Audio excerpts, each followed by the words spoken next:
جو نبی امی صلی اللہ علیہ وسلم دوسروں کو مختلف بولیاں سکھانے پر قادر ہیں، یقیناً وہ خود جہان بھر کی لغات جانتے ہیں۔ فیضان نبوی کی بدولت صبح تک وہ ان ملکوں کی لغات سیکھ چکے تھے۔ اس حدیث مبارک میں نبی امی صلی اللہ علیہ وسلم کا عظیم معجزہ بیان ہوا۔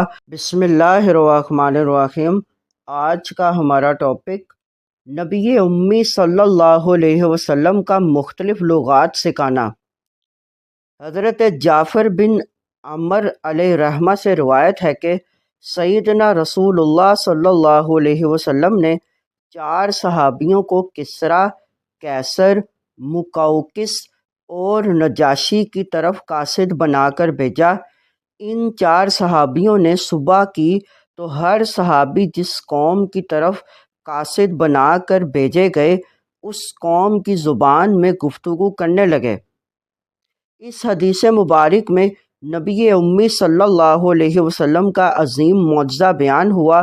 وہ 4 صحابہ کرام علیہم الرضوان عربی تھے، دیگر زبانیں نہیں جانتے تھے۔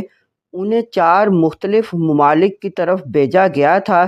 فیضان نبوی کی بدولت صبح تک وہ ان ملکوں کی لغات سیکھ چکے تھے جو نبی امی صلی اللہ علیہ وسلم دوسروں کو مختلف بولیاں سکھانے پر قادر ہیں، یقیناً وہ خود جہان بھر کی لغات جانتے ہیں۔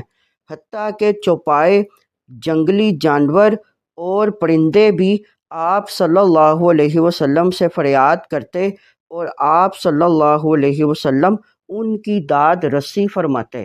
مزید معلومات کے لیے ہمارے چینل کو لائک اینڈ سبسکرائب کریں۔